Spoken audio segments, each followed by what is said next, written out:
ఆరాధించడానికి వచ్చిన దేవుని ప్రజలందరికీ ప్రభు దాసురాలుగా మీకు శుభములు తెలియజేస్తున్నాను. దేవుని కోపము అనే ప్రసంగాన్ని మీ ముందుంచాలని ఆశిస్తున్నాను. దేవుని కోపం అనే అంశంలో మనం నేర్చుకోవాల్సిన కొన్ని సత్యాలు. అంటే దేవుడు ప్రేమమయుడని, జాలిగల దేవుడని, దీర్ఘశాంతుడు, కృపాసమృద్ధి గలవాడు. దేవుడు అనగానే ఎట్లా ఊహించుకుంటారు? ఒక పండు వృద్ధుడు, చాలా తెల్లటి గడ్డంతో కనబడుతున్నాడు, చాలా దయగలిగి ప్రేమ కలిగి మరి వాత్సల్యంతో నిండి ఉన్న దేవుడని. మరో విషయం కూడా దేవునికి ఉందని ఈరోజు వాక్యం ఆధారం చేసుకొని మీకు తెలియజేయాలని నేను కోరుతున్నాను. దేవుని ప్రేమను మనం ఏ విధంగా అనుభవిస్తున్నామో, దేవుని మార్గాలు విడిచిపెడితే దేవుని కోపానికి కూడా గురవుతామని వాక్యము పాత నిబంధన క్రొత్త నిబంధన రెండు చాలా స్పష్టంగా తెలియజేస్తుంది. కానీ దేవుని కోపం గురించి ఎవరు ప్రసంగం చేయరు. చాలా మట్టుకు దేవుని ప్రేమ గురించే చాటిస్తారు. దేవుని కోపం గురించి కూడా ప్రసంగం చేయాలని పరిశుద్ధాత్ముడు నాకు ఈరోజు ప్రేరణ ఇచ్చినాడు. ముఖ్యంగా కేరళ దేశం జల ప్రళయంలో కొట్టుకొని పోయి మరి ఎంత బాధ. మీరు టీవీలో చూస్తున్నారు కదా, మా బంధువుల్లో కూడా కొంతమంది చనిపోయినారు.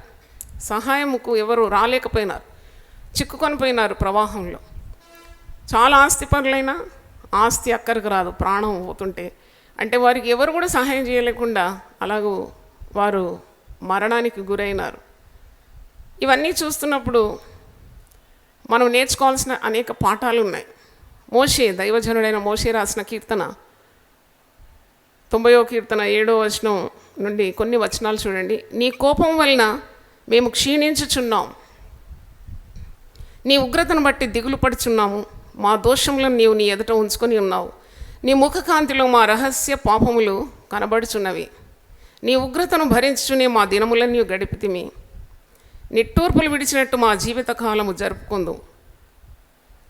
11వ వచనం, నీ ఆగ్రహబలం ఎంతో ఎవరికి తెలియను, నీకు చెందవలసిన భయం కొలది పుట్టు నీ క్రోధము ఎంతో ఎవరికి తెలియను, మాకు జ్ఞాన హృదయం కలిగినట్లుగా చేయము, మా దినములు లెక్కించుటకు మాకు నేర్పు. అంటే జీవించే ప్రతిదినం కూడా మరి దేవుని భయంతో జీవించాలి. దేవుడు నీకు ఇచ్చిన దినములన్నీ కూడా దేవునికి అంగీకారమైన బ్రతకాలి. ఆయన మొదటి వచనంలో ఉంది, ప్రభువా తరతరముల నుండి మాకు నివాస స్థలం నీవే, పర్వతములు పుట్టక మునుపు భూమిని లోకమును నీవు పుట్టింపక మునుపు యుగ యుగములు నీవే దేవుడవు. సదాకాలం మనకు దేవుడై ఉన్నాడు. సదాకాలం మన గురి కూడా దేవుడై ఉండాలి అని కీర్తనకారుడు 16వ కీర్తనలో జ్ఞాపకం చేస్తున్నాడు. సదాకాలం నా గురి నీవై ఉన్నావు. కొన్ని ప్రదేశాల్లో ఇలాగూ నష్టము జరిగినప్పుడు, ఆస్తి నష్టం, ప్రాణ నష్టం, ఉన్నవన్నీ కోల్పోయినప్పుడు మనము చాలా భద్రంగా ఉన్నామని తలస్తాం. It is but natural. ఎవరికైనా ఇబ్బంది కలిగినప్పుడు ఆ ఇబ్బంది మాకు రాదులే అని అనుకుంటాం. ఎవరికైనా కష్టాలు వచ్చినప్పుడు ఆ కష్టం మాకు రాదులే అనుకుంటాం. కానీ అలాగ అనుకోకూడదని ప్రభు ఒక సందర్భంలో హెచ్చరిస్తున్నాడు. అంటే వాళ్ళు ఏదో పాపం చేసినందుకు వచ్చింది, మేమైతే చాలా బాగున్నాము, మాకు ఇలాంటి కీడు సంభవించదని మనం అనుకోవడానికి వీల్లేదు. ప్రతి ఒక్కరు కూడా దేవుని యందు భయభక్తులు కలిగి ఉండాలి. నిత్యము దేవుని యందు భయభక్తులు కలిగి మనము దేవుణ్ణి ఆశ్రయించాలి, ప్రార్థనలు చేయాలి. కీడును తొలగించుకోవాలంటే, దేవునికి సమీపంగా ఉండాలంటే ఒకే ఒక మార్గం ప్రార్థన. మన సంఘము అనేక రీతుల్లో ప్రార్థనలు చేయబడుతుంది. ప్రార్థనకు పిలిపిస్తున్నాం. ఆ ప్రార్థనలో మీరు చేరి ప్రార్థించినప్పుడు దేవుడు తప్పకుండా మనల్ని తన రెక్కల మాటను దాచుకుంటాడు, మన రాష్ట్రాన్ని కాపాడుతాడు. ప్రార్థనలు మనం చేస్తున్నాం, ఉగ్రవాదుల దాడి నుండి మన పట్టణాన్ని దేవుడు కాపాడాలని. ఎందుకంటే ప్రార్థన కీడును నివారిస్తుంది. దేవుని దయను, కృపను కుమ్మరించేదే ప్రార్థన. ప్రార్థన చేయవారి పట్ల ఆయన ఐశ్వర్యవంతుడైన దేవుడు. లూకా సువార్త 13వ అధ్యాయంలో యేసు ప్రభు ఒక మాట అంటున్నాడు. పిలాతు గలిలయులైన కొందరి రక్తము వారి బలులతో కలిపి ఉండెను. ఆ కాలమున అక్కడున్న కొందరు ఆ సంగతి యేసుతో చెప్పగా ఆయన వారితో ఇట్లా, నేను ఈ గలిలయులు అట్టి హింసలు పొందినందున వారు గలిలయులందరికంటే పాపులని మీరు తలంచున్నారా? కాదని మీతో చెప్పుచున్నాను. మీరు మారు మనసు పొందని ఎడల మీరందరూ అలాగే నశింతురు. అంటే యేసు ప్రభు దగ్గరకు వచ్చి పిలాతు చేసిన ఘోరమైన కార్యం గురించి ప్రభువుకు వివరిస్తున్నారు. అంటే ఆయన కొందరిని చంపినాడు, బలులర్పించుండగా చంపినాడు, వారి రక్తము బలులతో కలిసిపోయింది. మరి ఈ కార్యము యేసుతో చెప్పినప్పుడు యేసుప్రభు అంటున్నాడు, గలీలీయులు అట్టి హింసలకు గురైనారని చెప్పి మీరు నీతిమంతులని మీరు తలస్తున్నారా? వారు పాపులని మీరు నీతిమంతులని మీరు అనుకుంటున్నారా? కానే కాదు. మీరు మారు మనసు పొందని ఎడల మీరందరూ కూడా అలాగే నశింతురు. మరియు సిలోయంలోని గోపురం పడి చచ్చిన ఆ 18 మంది యెరూషలేములో కాపురం ఉన్న వారందరికంటే అపరాధులని తలంచున్నారా? కాదని మీతో చెప్పుచున్నాను, మీరు మారు మనసు పొందని ఎడల మీరందరూ అలాగే నశింతురు. ఆ సిలోయిలో గోపురం పడి చాలామంది చనిపోయినారు. అది వారికి ఎలాగ సంభవించింది? వాళ్ళు ఏదో పాపం చేసినారు.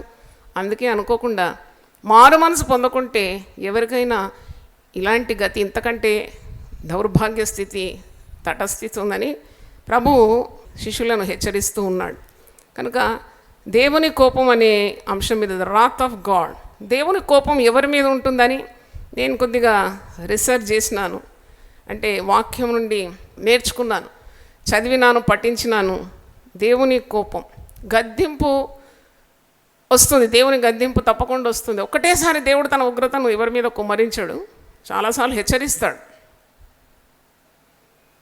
ఈ కరెంట్ స్టేషన్స్ దగ్గర అంతా మీరు డేంజర్ సిగ్నల్ చూస్తారు, ఒక పుర్రె, 2 ఎముకలు. అది దేనికి సూచన? నీకు ప్రమాదం ఉంది, దరిదాపుకు రాకూడదని. అలాగే దేవుడు పాత నిబంధనలు చూసినప్పుడు అనేక మంది ప్రవక్తలను పంపి ప్రజలను హెచ్చరించినాడు, మీరు పాపం వదిలిపెట్టాలి. అనేక మంది న్యాయాధిపతులు వేసినారు, శత్రువులకు గురి చేసినాడు. వారి జీవితంలో మరి క్రమం లేనప్పుడు, పాపం చేసినప్పుడు వారు శత్రువులకు బానిసలైపోయినారు. శత్రువులు వారి మీద పడి వారిని లొంగ తీసుకుంటున్నారు. దేవుడు చెయ్యి వదిలిపెట్టినాడు.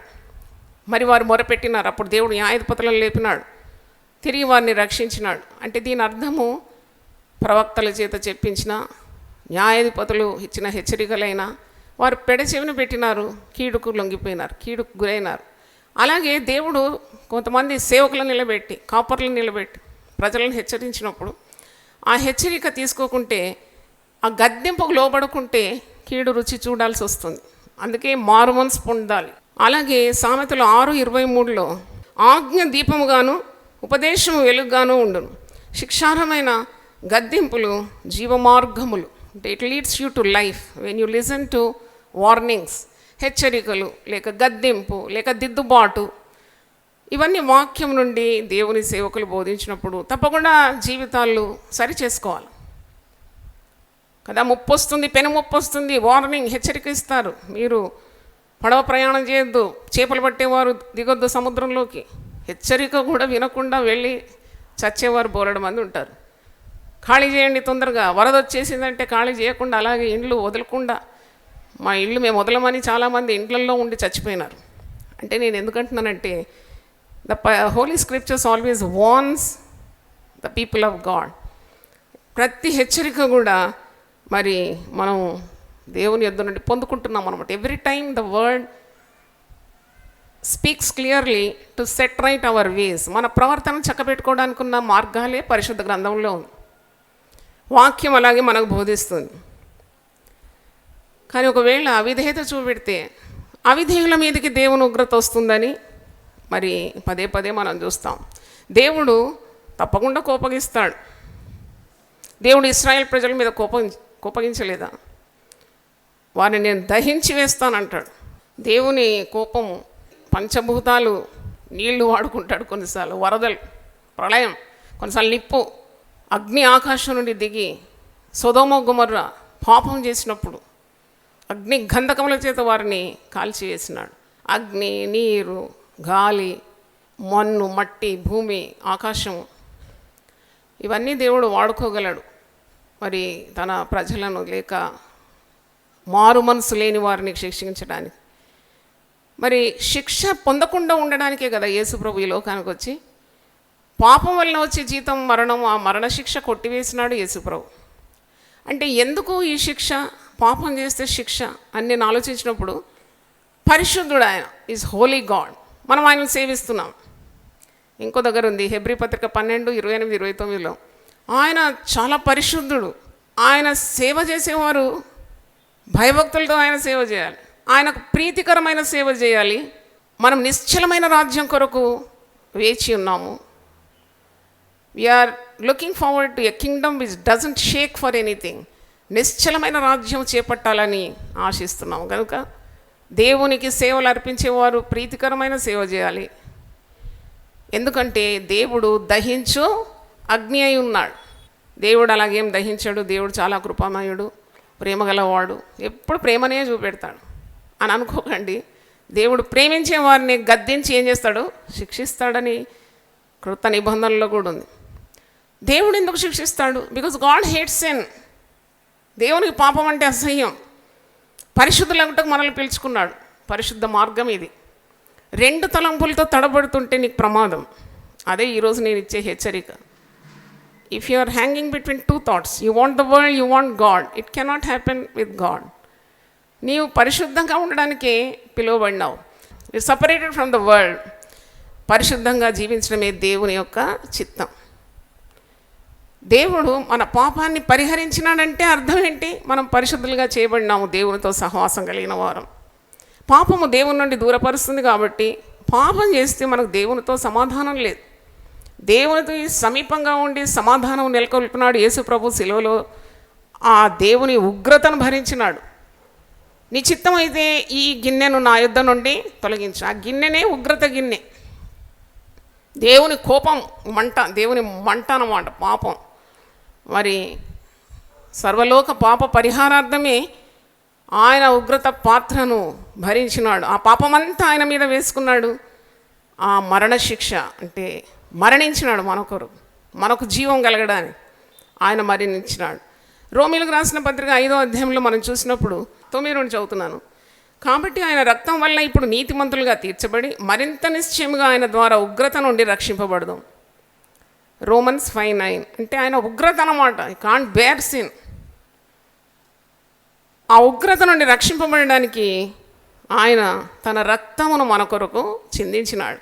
ఏలైనగా శత్రులమై ఉండగా ఆయన కుమారుని మరణం ద్వారా మనం దేవునితో సమాధానపరచబడిన ఎడల సమాధానపరచబడిన వారమై ఆయన జీవించుట చేత మరణిశ్చయంగా రక్షింపబడదాం.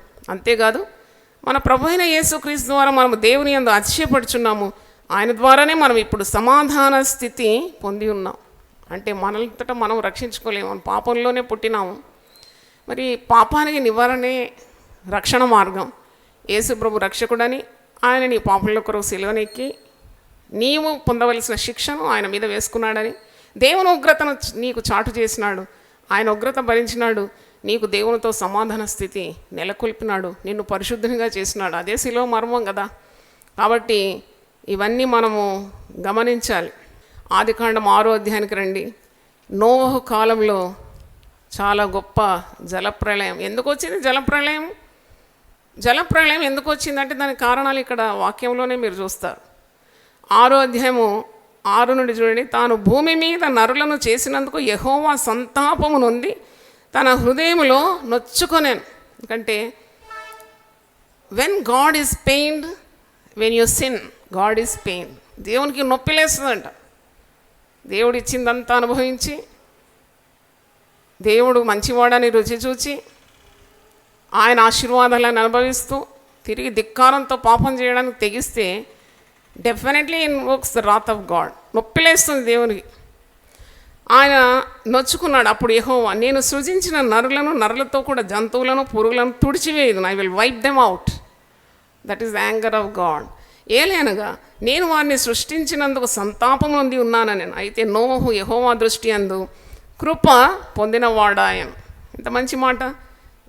అందరూ అక్కడ పాపం చేసి మరి వారు దేవుని యొక్క ఉగ్రత పాలవుతుంటే ఒక్కడు మాత్రము దేవుని కృప పొందినాడు. ఎవరతను? అయితే నోవహు యెహోవా దృష్టి అందు కృప పొందినవాడాయను. దేవుని కోపము ఎప్పుడెప్పుడు వస్తుందని నేను వాక్యం నుండి ధ్యానించినప్పుడు, దేవునికి చాలా కోపం. ఒకటి అవిధేయత, చాలా కోపం. అవిధేయుల మీదకి దేవుని ఉగ్రత తప్పకుండా వస్తుందని వాక్యంలో చాలా ఉదాహరణలు ఉంది. ఇశ్రాయేలు ప్రజలు అవిధేయులైనారు, దేవునికి చాలా కోపం వచ్చేసింది. ఇప్పుడే నేను వారిని నశింపజేసాను అన్నప్పుడు తాను ఏర్పరచుకున్న మోషే అడ్డుపడినాడు. 106 కీర్తన 23వ వచనంలో ఉంది. అప్పుడు ఆయన నేను వారిని నశింపజేసాను నేను. అయితే ఆయన వారిని నశింప చేయకుండానట్లు ఆయన కోపము చల్లార్చుటకై ఆయన ఏర్పరచుకున్న మోషే ఆయన సన్నిధిని నిలిచి అడ్డుపడాను. ఈరోజు నువ్వు సజీవ లెక్కలో ఉన్నావు, పాపం చేసినా చెల్లిపోతుంది అనుకున్నావేమో, కానీ నీ కొరకు ఎవరో విజ్ఞాపన చేస్తున్నారు, అందుకే బ్రతికి బట్టగడుతున్నావు. ఇది దేవుని మాట. You are thinking by your righteousness you are living, not at all. ఈరోజు నీవు సజీవ లెక్కలో ఉండి ఇంకా దేవుని అనుగ్రహం పొందుతున్నావు, ఏమి చేసినా పర్వాలేదు, దేవునికి తెలియదు, ఎవరికి తెలియదు అనుకుంటున్నావేమో, కానీ not because of your goodness, it is because of the prayers behind you. నీ వెనుక చాలామంది నీ కొరకు ప్రార్థన విజ్ఞాపన చేస్తున్నారు. ఇశ్రాయేలు ప్రజలను నశింపజేయాలని దేవుడు పూనుకున్నప్పుడు మోషే అడ్డుపడ్డాడంట. విజ్ఞాపన ప్రార్థన మనం ఎందుకు చేస్తాం? అడ్డుపడతాం అన్నమాట. లేదు ప్రభువా, నీ కోపం మా కుటుంబం మీద నుండి తొలగించు, నీ కోపం మా వ్యక్తి మీద నుండి తొలగించు, మమ్మల్ని నాశనం చేయకు. ఒక్కడు చేసిన పాపానికి కుటుంబం అంతా నాశనం అయిపోతుంది. ఒక్కడు చేసిన మంచి పనికి ఆ నోవహు దేవుని వల్ల కృప పొందినాడు. తన భార్య, 3 కుమారులు, 3 కోడళ్ళు, 8 మంది రక్షణ ఓడలో ప్రవేశించగలిగినారు. దేవుని స్తోత్రం, హల్లెలూయా. కాబట్టి మరి ఎవరో అడ్డుపడుతున్నారు, నీ కొరకు విజ్ఞాపనలు చేస్తున్నారు. ఆయన never take anything for granted. ఏది కూడా మరి అల్లాటప్పగా తీసుకోకూడదు భక్తి జీవితంలో. You have to be very careful with your life. ఎప్పుడు వచ్చి పడుతుందో తెలియదు నీకు ప్రమాదం, ఎప్పుడు కీడికి లొంగిపోతామో తెలియదు. మాకు ఏమి సంభవించదు, మేము చాలా స్థిరంగా ఉన్నామని అనుకుంటారంట. మమ్మల్ని ఏది కూడా కదల్చదు అనుకుంటారు, నథింగ్ కెన్ షేక్ అస్ అనుకుంటారు. దేవునికి నిన్ను ఈ భూమి మీద నుండి తుడిచివేయడానికి ఎంతసేపు పడుతుంది? కాబట్టి నిత్యము దేవుని యందు భయభక్తులు కలిగి ప్రవర్తించుట అదే దేవుని చిత్తం. దేవుని స్తోత్రం. భయభక్తులతో చెడుతనాన్ని విసర్జించి నీతి మార్గాన్ని అనుసరించడం అదే దేవుని యొక్క ప్రణాళిక మన పట్ల. దేవునికి ఎప్పుడు కోపం వస్తుంది అని కొన్ని సందర్భాలు నేను ధ్యానించినప్పుడు కొలస్సీ పత్రిక 3వ అధ్యాయము 5వ వచనంలో కొన్ని కార్యాలు దేవునికి రోషం పుట్టించేవి, కోపం పుట్టించేవి ఉంటాయి. కావున భూమి మీదనున్న మీ అవయములను అనగా జారత్వమును, అపవిత్రతను, కామాతృతను, దురాశను, విగ్రహారాధనను, ధనాపేక్షను చంపివేయుడి. వాటి వలన దేవుని ఉగ్రత అవిధేయుల మీదికి వచ్చును. ఏంటి ధనాపేక్ష అండి? ధనం కూర్చోవాలి, ధనం ధనం ధనం ధనం అని మీకు పోయేటప్పుడు ధనం మేము వెంబడొస్తుందా? ఎవ్వరికి కూడా ఇవ్వకుండా బిగబెట్టుకొని ఇదంతా నేను అనుభవించాలి అంటే ఇంకా ఇంకా ఆశలు పెంచుకొని ఏది శాశ్వతం కాదు ఈ లోకంలో. మీకు తెలిసిన ఒక సంగతి, కేరళ దేశంలో అందరు సంపన్నులే. చూడండి, అంత ఆస్తిపరులు, చాలా ఆస్తిపరులు కేరళ దేశంలో సంపన్న స్థితిలో ఉంటారు. God's own country, garden of India. అంత సంపన్న దేశానికి అంత దుర్గతి పడితే we have to pray and we have to turn to God. దేవుని తట్టు తిరగాలి. మా రాష్ట్రాన్ని కాపాడు, మా పట్టణాన్ని కాపాడు. పాపం ఉన్న చోట దేవుని శిక్ష రాకుండా మానదు. కడుపు నిండిన తర్వాత దేవుడు ఎందుకు? కానీ దేవుడా అని పిలిచే రోజు చూడండి ఎలాగొచ్చింది. 3 అంతస్తులు 4 అంతస్తులు భవనాలు కట్టుకొని మాకేమీ సంభవించదు, మేము కొండ మీద కట్టుకున్నాం మా ఇల్లన్నా, కొండలన్నీ పెకిలింపబడ్డది. పెద్ద పెద్ద స్ఫోటనంతో ఆ మట్టంతా కదిలి ఆ ఇల్లంతా ఊడి కింద పడి అగ్గిపెట్టల్లాగా అనమాట కింద పడిపోయినాయి అన్నీ. ఎంతమంది నాశనం అయిపోయినారు. అంటే ఇవన్నీ చూసినప్పుడు మనకు ఏమి సంభవించదని అనుకోకుండా దేవుని భయం మనలో ఇంకా ఎక్కువగా కావాలి. దేవుని ఉగ్రత భరించగలుగుతామా? Will we be able to face God's wrath? ఇక్కడ వాక్యంలో చూసినప్పుడు దేవునికి అసహ్యమైందట. God hates adultery. దేహం దేవుని ఆలయము, పరిశుద్ధాత్మక నిలయం. ఈ దేహంతో నువ్వు చేసే ప్రతి పాపానికి నువ్వు జవాబుదారి. ఎందుకు? నాలుకతో చేస్తే కూడా న్యాయపీఠం ఎదుట నిలబడాలంట. నువ్వు పలికిన ప్రతి వ్యర్థమైన మాట, నువ్వు తలంచిన ప్రతి వ్యర్థమైన తలంపు, నువ్వు చూసే ప్రతి చెడు చూపులు, చెడు ఆలోచనలు, చెడు కార్యాలు, don't think it goes unnoticed. God never winks at sin. You will definitely have to pay the price. దేవుడు కృపామయుడని హైపర్ గ్రేస్ టీచింగ్ ఉంటుంది. అది మోసం. అది మోసమని పరిశుద్ధ గ్రంథంలో ఉంది. మోసపోకుడి, దేవుడు వెక్కిరింపబడడు, మనుషుడు ఏది విత్తునో ఆ పంట కోస్తాడు. కాబట్టి దేవుని వాక్యం ఉన్నది ఉన్నట్టు నేర్చుకోవాలి. కృపాయుగం అండి అదే మాకు సంభవించదంటే తప్పది. You will definitely have to stand before the judgment seat అని చాలా స్పష్టంగా వాక్యం ఉన్నది. దేవునికి అసహ్యమైన పనులు చేస్తే శిక్ష రాకమానదు. జారత్వము ఆయన కోపం తెప్పిస్తుందట, అపవిత్రత అన్హోలీనెస్ ఆయన కోపం వస్తుందట, కామాతృత లస్ట్ ఆయన కోపం వస్తుందట, దురాశ గ్రీడ్ గెట్స్ యాంగ్రీ, విగ్రహారాధన ఐడోలేటరీ, దేవుని కంటే అధికంగా దేన్ని ప్రేమించిన ఆయన కోపం వస్తుంది, రోషం గల దేవుడు, ధనాపేక్ష సమస్త కీడునకు మూలం. నేను ఎప్పుడు చెప్తాను, ధనము వెంబడి మీరు వెళ్ళొద్దు. దేవుడు మిమ్మల్ని దీవిస్తే ధనం మీ వెంబడి వస్తుంది. దేవునికి ఇచ్చే స్నానం మీరు ఇస్తే దేవుడు ఆశీర్వదిస్తాడు. అబ్రహామును ఆశీర్వదించలేదా? ఇస్సాకును దీవించలేదా? యాకోబును దీవించలేదా? అబ్రహాము ఇస్సాకు యాకోబుల దేవుడు మన దేవుడై ఉన్నాడు. అందుకే ఈ అవిధేయుల మీదకి దేవుని ఉగ్రత వస్తుందని వాక్యము స్పష్టంగా చెప్తుంది. సృష్టికర్తను మరిచి సృష్టిని పూజించకూడదు. దేవునికి ఇవ్వాల్సిన స్థానం ఇవ్వకుంటే, క్రొత్త నిబంధనలో నుండి నేను చెప్తున్నాను, నేనేం పాత నిబంధన కాదు, క్రొత్త నిబంధనలో దేవుని ఉగ్రత గురించి చెప్తున్నాను. రోమీలకు రాసిన పత్రిక 1వ అధ్యాయము 18వ వచనం, రోమన్స్ 1:18, దుర్నీతి చేత సత్యమును అడ్డగించు మనుషుల యొక్క సమస్త భక్తిహీనత మీదను దుర్నీతి మీదను దేవుని కోపము పరలోకం నుండి బయలుపరచబడుచున్నది. దుర్నీతి, అవినీతి, అక్రమాలు ఇవన్నీ దేవునికి చాలా అసహ్యమైన పాపాలు. యేసుప్రభు కూడా అంటాడు కదా, కత్తి పట్టుకున్నాడు కత్తితోనే చేస్తాడు. ఎంత సరి అయింది, మనం పేపర్లో చూస్తాం, పలాని రౌడీ షీటర్ చచ్చినాడు, చంపబడ్డాడు, ఎంతమందినో చంపినాడు, వాడు చంపబడ్డాడు. అంటే ఇదంతా మనం ప్రాక్టికల్గా రియల్ లైఫ్లో చూస్తున్నాం కదా. దుర్నీతి భక్తిహీనత ఉంటే దేవుని కోపం మండుతుంది. ఎందుకనగా దేవుని గురించి తెలియశక్యమైనది ఏదో అది వారి మధ్య విషదమై ఉన్నది, దేవుడు అది వారికి విషదపరచను అంటూ ఇక్కడ 21వ వచనం, దేవుని ఎరిగి ఆయనను దేవునిగా మహిమపరచలేదు, కృతజ్ఞతాస్తుతులు చెల్లింపను లేదు, కానీ తమ వాదములు యందు వ్యర్థులైరి, అనేకమైన దేవుని కార్యాలు అనుభవిస్తూ దేవునికి స్తుతి స్తోత్రములు చెల్లింపకుండా దేవునికి కృతజ్ఞతాస్తుతులు చెల్లించకుంటే కూడా దేవునికి చాలా కోపము మండుతుందని మనం నేర్చుకోవాలి. When you are ungrateful to God you definitely invoke the wrath of God. కృతజ్ఞతాస్తుతులు చెల్లించకుంటే దేవుని ఉగ్రత, వారి అవివేక హృదయము అంధకారమాయను, తాము జ్ఞానులమని చెప్పుకొనొచ్చు బుద్ధిహీనులైరి. కొందరికి దేవుడే వద్దు. బుద్ధిహీనుడు తన హృదయంలో దేవుడు లేడని అనుకుంటాడు, విర్రవీగుతాడంట వాడు. అట్టి వారు యవనస్తులు ఎవరైనా మన కుటుంబాల్లో ఉంటే వారి కొరకు కన్నీళ్లతో ప్రార్థన చేయాలి. దేవుని శిక్ష రాకముందే నువ్వు మోషే అడ్డుపడ్డట్టు అడ్డుపడాలి. తప్పకుండా దేవుడు అట్టి వారికి మారు మనసు ఇస్తాడు, రక్షణలో నడిపిస్తాడు. చూడండి, అవివేక హృదయము అంధకారం అయిపోయింది. జ్ఞానులమని చెప్పుకుంటున్నారు, మాకంతా వచ్చు అనుకుంటున్నారు, వారు బుద్ధిహీనులు, దేవుడు లేడంటున్నారు. అట్టి వారి మీద కూడా దేవుని ఉగ్రత వస్తుంది. మరి విగ్రహారాధన దేవుని కోపాన్ని పుట్టిస్తుంది. వారు అక్షయుడకు దేవుని మహిమను క్షయమగు మనుషుల యొక్కయు పక్షుల యొక్కయు చతుష్పాద జంతువుల యొక్కయు పురుగుల యొక్కయు ప్రతిస్వరూపంగా మార్చిరు. ఈ హేతు చేత వారు తమ హృదయంలో దురాశలను అనుసరించి తమ శరీరములను పరస్పరము అవమానపరుచుకున్నట్లు దేవుడు వారిని అపవిత్రతకు అప్పగించాను. అపవిత్రతకు అప్పగించాను. ఈ మాట చాలా భయం పుట్టిస్తుంది. అంటే ఇక వాడు చేసుకొని వాడి పాపానికి అప్పగించేసినాడు దేవుడు. వాడు పాపం చేసి చేసి చేసి పతనమైపోతాడు. అంతే, అపవిత్రతకు దేవుడు అట్టి గది పట్టకముందే we have to be very alert. You can't play with God. దేవునితో ఎప్పుడు కూడా ఆటలు ఆడకూడదు. డోంట్ ప్లే విత్ ఫైర్ అంటారు కదా, మరి దేవుడు ఎవరు? దహించు అగ్ని.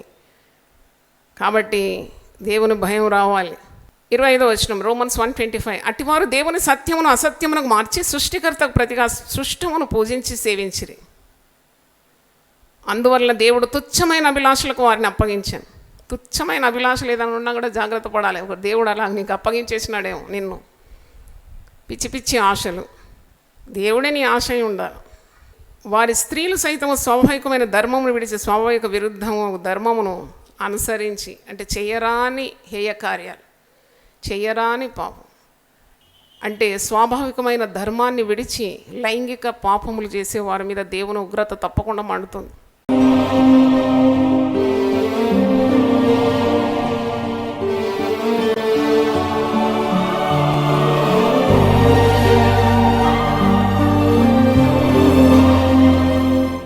సొదొమ గొమొర్రాలో జరిగిన పాపాలు మనకు తెలుసు. వారు దేవుని ఉగ్రత భరించినారు. అటువలే పురుషులు కూడా స్త్రీ యొక్క స్వాభావికమైన ధర్మమును విడిచి పురుషులతో పురుషులు అవాచ్యమైనది చేయొచ్చు, తమ తప్పిదమునకు తగిన ప్రతిఫలమును పొందొచ్చు, ఒకరి ఎడల ఒకరు కామతప్తులైరి. కామాతృత దేవుని ఉగ్రతను తీసుకొని వస్తుంది. అంటే you are meant for holiness కదా, నువ్వు పరిశుద్ధులగుటకే పిలుపబడినావు, యేసు రక్తమందు కడగబడినావు. మరీ పాపం చేయడానికి తెగిస్తున్నావు అంటే నువ్వు యేసు రక్తాన్ని కాళ్ళ కింద వేసి తొక్కేస్తున్నావు అని అర్థం. అంటే you not giving any value or weightage to the precious blood of Jesus that is shed on the cross of Calvary. It is so precious. But every time you sin, you are demeaning underestimating the power in the blood of Jesus. మరియు వారు తమ మనసులో దేవునికి చోటు ఇవ్వలేకపోయారు. Even if you don't give room for God in your heart, you will definitely invoke the wrath of God. హృదయం అన్నిటితో నింపుకున్నావు, దేవునికి చోటు లేదు. ఆనాడు యేసు ప్రభుకు సత్రంలో చోటు లేకుండానంట. అలాగే నీ హృదయంలో ప్రభువుకు చోటు లేదు. అన్నిటికీ నీకు సమయం ఉంది, అన్నిటికీ నీకు ఆశ కలిగి ఉన్నావు, కానీ దైవ కార్యాల్లో నీకు ఆశ లేదు. భయభక్తులుగా ఉండాలని నీకు ధ్యాస లేదు. దేవునికి నీ హృదయంలో చోటు లేదు. అన్నిటికి ఉంది, అందరికి ఉంది. అందరికీ నీ హృదయంలో మరి చోటు ఇచ్చావు, ప్రభువుకి లేదు. తమ మనసులో దేవునికి చోటు ఇవ్వలేకపోయారు గనుక చేయరాని హేయ కార్యములు చేయుటకు దేవుడు భ్రష్ట మనసుకు వారిని అప్పగించాడు. ప్రభువు నీ హృదయంలో ఉంటే అంత వెలిగే కదా. నువ్వు ఎప్పుడు పాపం చేయలేవు. When Jesus resides in your heart, you can never sin. You will say no to sin. నువ్వు చేసేవన్నీ కూడా సత్కార్యాలే, మంచి పనులు. మంచి చెట్టు మంచి ఫలములను ఫలిస్తుంది. కనుక దేవునికి చోటు లేకుంటే ఎంత ప్రమాదం. అందుకే ఈరోజు మనం వాక్యం అనే అర్థంలో చూసుకుందాం. మన జీవితాలు బ్రతుకులు మారాలి. తర్వాత దేవునికి ఉగ్రత పుట్టించే కొన్ని కార్యాలు ఉంది. అటివారు సమస్తమైన దుర్నీతి చేతను, దుష్టత్వం చేతను, లోభము చేతను, ఈర్ష్య చేతను నిండుకొని మత్సరము, నరహత్య, కలహము, కపటము, వైరమును వాటితో నిండిన వారై కొండెగాండ్రుతోను, అపవాదకులను, దేవద్వేషులను, హింసకులను, అహంకారులను, బింకములాడువారును, చెడ్డవాటిని కల్పించువారును, తల్లిదండ్రులకు అవిధేయులను, అవివేకులను, మాట తప్పువారును, అనురాగరహితులను, నిర్దయులై ఉన్నారు.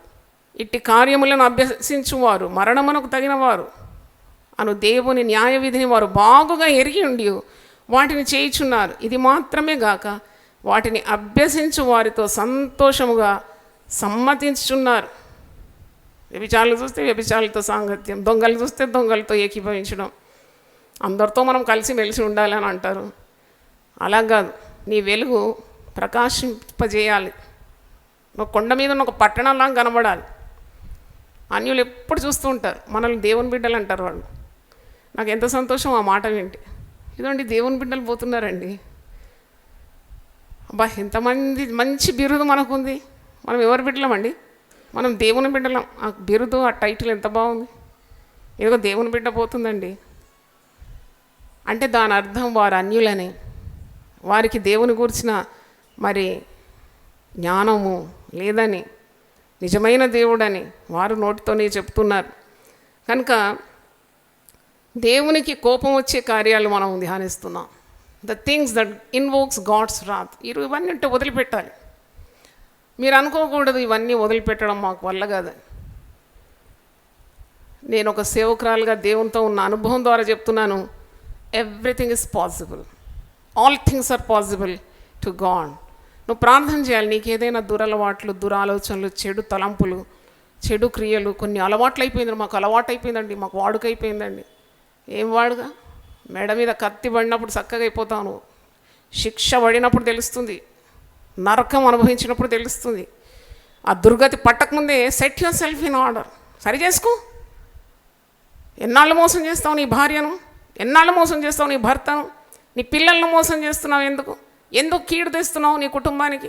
ఎందుకు దేవుని శాపం నీ కుటుంబానికి రావాలి? ఇన్ని మార్గాలు వింటున్నావు కదా పరిశుద్ధ గ్రంథమును ఇంత విప్పి విడమర్చి పూసలు గుచ్చినట్టు దేవుని వాక్యం నీకు ఆజ్ఞ వెంబడి ఆజ్ఞ, సూత్రం వెంబడి సూత్రం బోధించినాడు దేవుడు. దేవుడే కదా ఇది ఏర్పాటు చేసింది. అయినా జీవితంలో క్రమం లేకుంటే అన్నీ నాకు దేవుడు ఇచ్చినాడు, అంతా నాకు తెలుసు, నేను ఎప్పుడు కదిలింపబడను. పైగా అంటారు దేవుడు నాకు తోడై ఉన్నాడని. దేవుడు నీకు తోడు లేడు. కనుక దేవుని వాక్యంలో చూస్తూ మరి దేవుడు పాపాన్ని ప్రేమించడని, పాపికి శిక్ష ఉందని, మారు మనసు చాలా అవసరమని, దిద్దుబాటు నీకు అవసరమని, నీ క్రమమైన జీవితం కావాలి, నీ కుటుంబం సరిగా ఉండాలి దేవుని సన్నిధిలో. అంతవరకు నువ్వు పోరాడాలి దేవునితో. ఇంకా ఏముంది ప్రభువా మాలో ఉన్న మరి నీకు అయిష్టం ఏమున్నా తొలగించండి. మా బిడ్డల మీదకి రాకూడదు ఆ శాపం. బిడ్డలు కానీ లోకంలో వేసేసి మరి నీ సుఖం కోరుతూ నువ్వు పాపం వెంబడిపోతే ఎన్ని శాపాలు నీ సంతానం అనుభవించాల్సి వస్తుంది. పిల్లలు బాగుండాలని ప్రార్థనలు చేస్తే కాదు, మారు మనసుతో కూడిన పశ్చాత్తాపంతో కూడిన మనసుతో దేవుని సన్నిధిలో రావాలి. దేవుని స్తోత్రం, హల్లెలూయా. గుండె పగలాలి, ఏడవాలి. అవును ప్రభు, నేను పాపిని, నాలో ఏ పరిశుద్ధత లేదు, నాలో ఉన్న అయోగ్యతలు తొలగించు తండ్రి, నాలో ఉన్న పాపం నీ రక్తం ద్వారా కడిగివేయి ప్రభువా. దేవుడు జాలిగల దేవుడు, ప్రేమగల దేవుడు. దేవుడు నిన్ను నాశనం చేయడానికి ఇష్టపడాడు. నువ్వు నాశనం కావాలని ఆయనకి ఇష్టం లేదు. ఏ ఒక్కడు కూడా నశించడం దేవుని చిత్తము కాదు. ఒకసారి చప్పట్లు కొట్టి దేవుని స్తుతిద్దాం, hallelujah. God doesn't want anyone to perish. నువ్వు నరకపాలు కావాలని, నీకేదో శిక్ష వచ్చి నువ్వు రోగంతో బాధపడాలని, నీవు బాగా గుండె కొట్టుకొని ఏడవాలని, ఇవన్నీ కాదు. God is not a sadist. ఆయన నిన్ను ఎంతో ప్రేమిస్తున్నాడు కదా, ఎంతో ప్రేమించే కదా తన ప్రాణాన్ని నీ కొరకు అర్పించింది. నువ్వు పాపంలో ఉండి నీవు నాశనం కావడం దేవుని చిత్తము కాదు. అవిధేయుల మీదకి దేవుని ఉగ్రత వస్తుంది, భక్తిహీనుల మీదకి దేవుని ఉగ్రత వస్తుంది. భక్తిహీనత అంటే దేవునికి నువ్వు ప్రాధాన్యత ఇవ్వడం లేదు, లోకం వెంబడి వెళ్ళిపోతున్నావు. 36వ కీర్తన మొదటి 4 వచనాలు నేను చదువుతున్నాను. సామ్స్ 36:1-4. భక్తిహీనుల హృదయంలో అతిక్రమము దేవోక్తి వలె పలుకుచున్నది. వారి దృష్టి ఎదుట దేవుని భయము బొత్తిగా లేదు. దేవుని భయం ఉంటే నువ్వు పాపం చేయడానికి తెగించవు. దేవుని భయం బొత్తిగా లేకుంటే ఏ పాపమైనా చేస్తావు. అసలు what is stopping all of us from sinning? నేను ఈ ప్రశ్న అడిగితే మీరు ఏం జవాబు చెప్తారు? మీరందరూ పాపం చేయకుండా ఉండడానికి ఏది మిమ్మల్ని అడ్డగిస్తుందంటే మీరు అంటారు దేవుని భయం అండి. దేవుని భయం చేత నేను చెడుతనాన్ని వదిలిపెట్టేసినాను, దేవుని భయం చేత నేను ఆ పాపం చేయను. ఇక్కడ వాక్యంలో ఉంది, భక్తుని హృదయంలో అతిక్రమమే ఉంటుందట. దేవోక్తి వలె వాని హృదయంలో అతిక్రమం ఉంటుందట. వాని దృష్టి ఎదుట దేవుని భయం బొత్తిగా లేదు. వాని దోషము బయలుపడి అసహ్యంగా కనబడు వరకు అది వాని దృష్టి ఎదుట వాని ముఖస్థుతి చేయుచున్నది. వాని గుట్టంత రట్టై వానికి అవమానము అపకీర్తి, వాడు అందరి చేత నవ్వుల పాలైనప్పుడే వాడు తెలుసుకుంటాడు, అయ్యో నేను చేసిన తప్పని. అంతవరకు వానికి అర్థం కాదట వాడు చేస్తున్నది తప్పని. పాపం చేసేవాడికి సిగ్గు అవమానం కలుగుతుంది, తలదింపడం అయిపోతుంది. మీరు చూస్తారు కదా, దొంగలను పట్టుకున్న తర్వాత ముఖం మీద ఏమేస్తారండి? ముసుగు. రెండు మాత్రం చిల్లులు ఉంటాయి కళ్ళు కనబడడానికి, అంతే. వాళ్ళు ఎవరో మనకు తెలియకుండా అది వేసేస్తారు. అంటే ముఖం చెల్లదు కదా. ఇంకా నీ భక్తి నీకేం పుట్టిస్తుంది? ధైర్యం పుట్టిస్తుంది. హల్లెలూయా. నువ్వు పాపం లేదు, నువ్వు దేవునితో ఉన్నావు, దేవుని కలిగి ఉన్నావు అంటే అంతకంటే ధైర్యం నీకు ఇంకేం కావాలి? You'll be stronger then 10 cities. నీ భక్తి నీకు ధైర్యం ఇస్తుంది. యథార్థ ప్రవర్తన నీకు మరి దేవుని ఎదుట ధైర్యాన్ని కల్పిస్తుంది. అందుకే పాపము ఒప్పుకొని వదిలిపెట్టాలి. ఒప్పుకోవాలంటే వదిలిపెట్టాలని, పాపం ఉంచుకోవద్దు ఎప్పుడు. నేను కొంప ముంచేస్తుంది. నేను వాని నోటి మాటలు పాపమునకును కపటమునకును ఆస్పదములు. బుద్ధి కలిగి ప్రవర్తింపరు. మేలు చేయును వాడు మానివేసి ఉన్నాడు.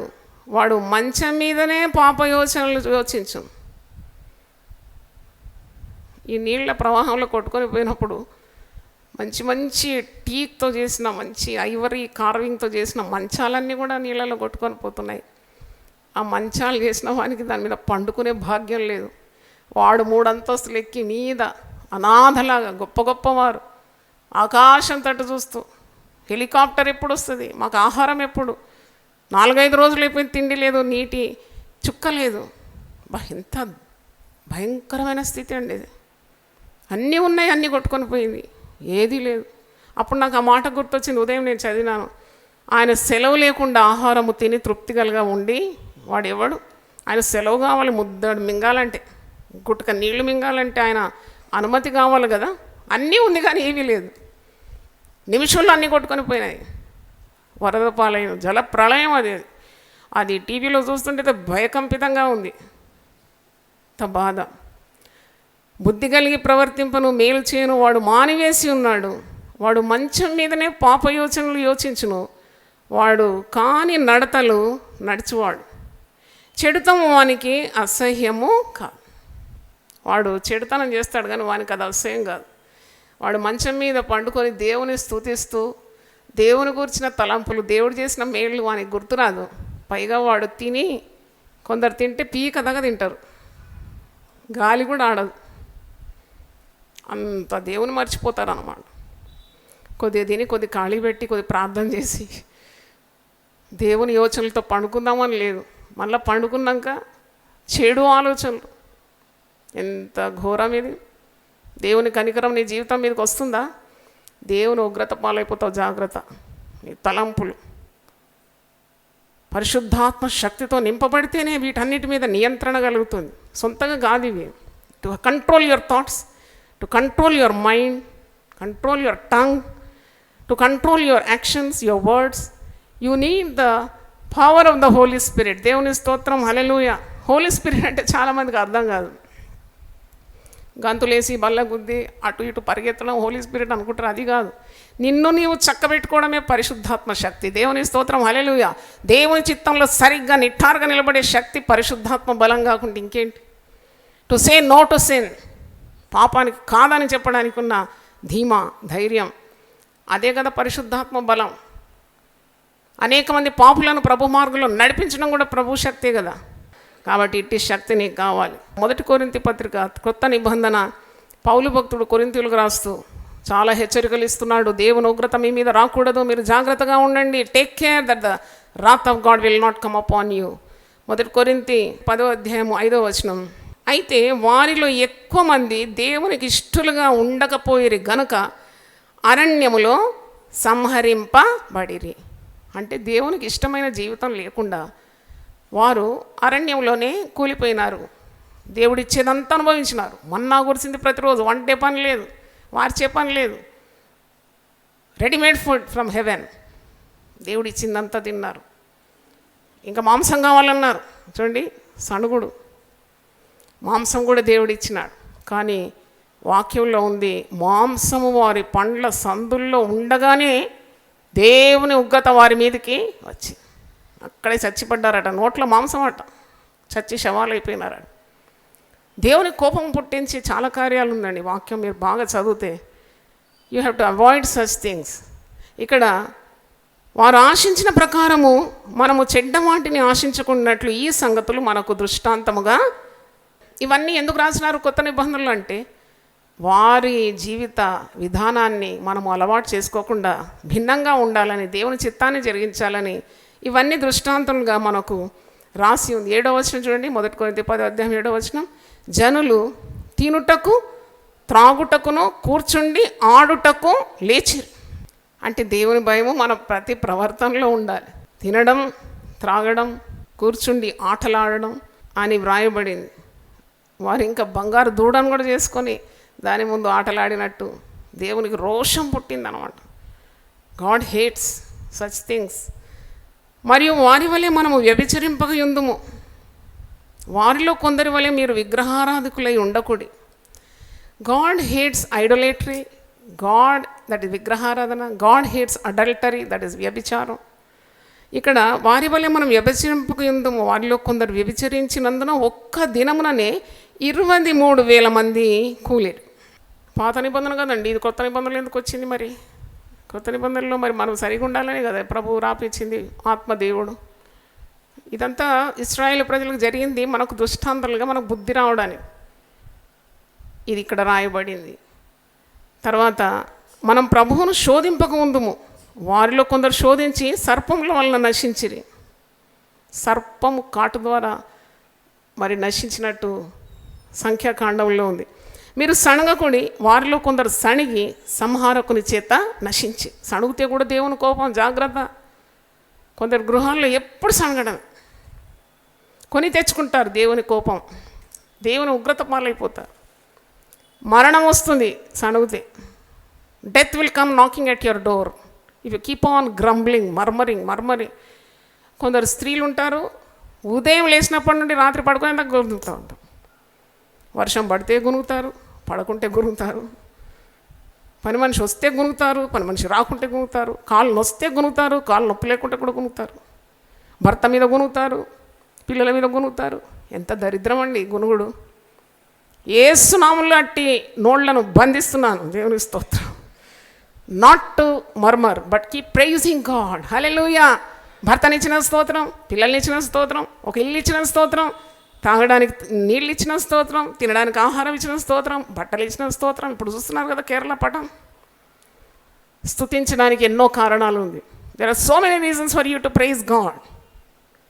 స్తుతి లేదు, సణుగుడు. కొందరు పురుషులు ఉంటారు, ఉట్టిగా స్త్రీలన్నీ నేను బాధించను, పురుషులు కూడా. అసలు పురుషులు గునుగుతే ఎంత వికారంగా ఉంటుందండి. గునుగుడు అనేది స్త్రీ లక్షణం అంటారు, కానీ పురుషులు ఉదయం నుండి గునుగుతారండి. మంచి భార్య దొరికితే విలువ తెలియదు, చక్కని బిడ్డలు ఉంటే విలువ తెలియదు, మంచి గృహం ఉంటే దాని విలువ తెలియదు. పైగా గుడుగుడు గుడ్లు పెట్టి ఉడికిపెట్టినట్టే. అట్టి చర్యలన్నీ కూడా బంధింపబడును గాక. ఎందుకంటే we're bound to praise God. ఇశ్రాయేలు చేయి స్తోత్రముల మీద నేను ఆసీనుడై ఉంటాను. దేవుని స్తోత్రం. ఉదయకాలం లేచినప్పటి నుండి నువ్వు దేవుడు ఇచ్చిన ప్రతి ఈవి కొరకు స్తుతి చెల్లిస్తుంటే దేవుని సన్నిధి నీ గృహంలో దిగకుండా ఉంటుందా? అవును, దేవుడు దిగొచ్చేస్తాడు.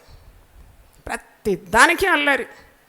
దేవుడు అల్లరికి కర్త కాడు. God is not an author of confusion. God is not author of quarrelling. నా తల్లి నాకు మంచి ఉపదేశం ఇచ్చింది. జగడం చేయొద్దు ఎప్పుడు. డోంట్ ఫైట్, అంతే.